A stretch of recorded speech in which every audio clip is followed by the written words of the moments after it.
Hello, my dear students. I am going to tell you about introduction of accounting, the first chapter of accountancy in plus one commerce. So first of all, you must know that in accountancy, we must know about the various basic accounting terms. Various basic accounting terms. तो first of all various banking और accounting terms जो आपने learn करनी है उसमें सबसे पहले है बिजनेस ट्रांजैक्शंस। बिजनेस ट्रांजैक्शंस का मतलब क्या है? मींस जो भी हम बिजनेस में कोई एक्टिविटी करते हैं, कोई भी एक्टिविटी बिजनेस में जो होती है वो बिजनेस की बिजनेस ट्रांजैक्शन बन जाती है। एक्टिविटी मीन्स कोई काम,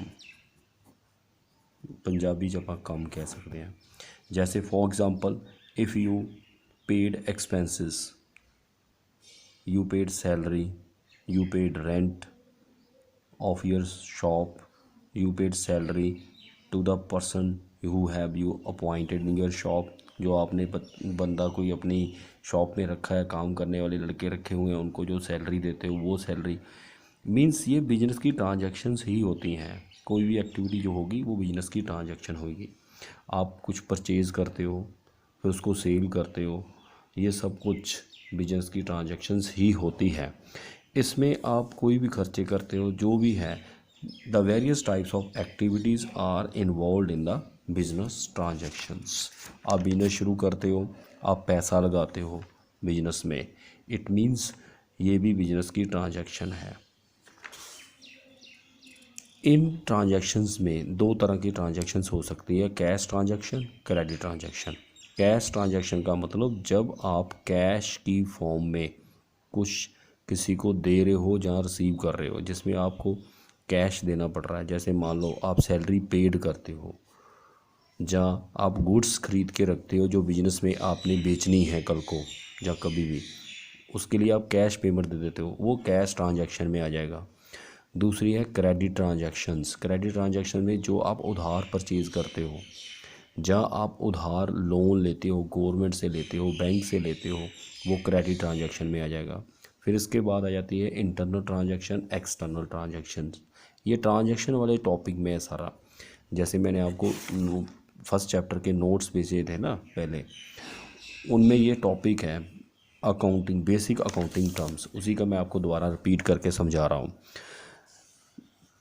एक्सटर्नल ट्रांजैक्शन वो होती है जो थर्ड पार्टी के साथ हमारी डीलिंग होती है, business with in the business नहीं, आउटसाइड द बिजनेस।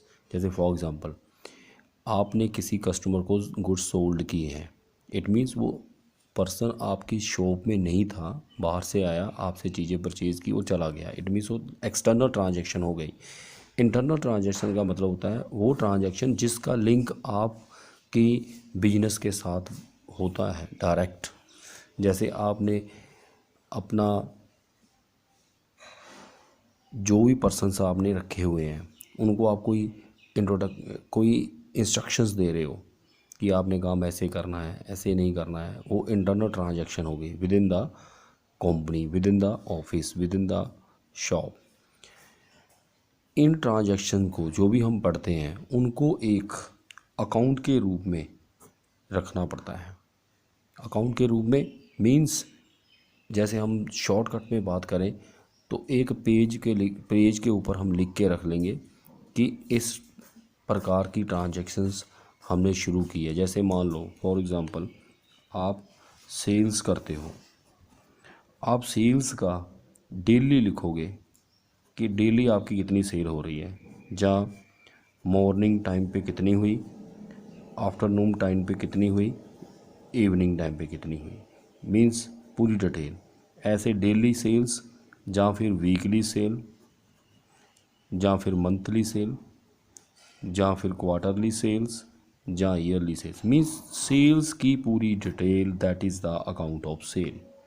ऐसे ही अगर मान लो आप परचेज़ करते हो, जो चीज़ें आपने बेचनी है पहले आपको परचेज़ करनी पड़ेगी।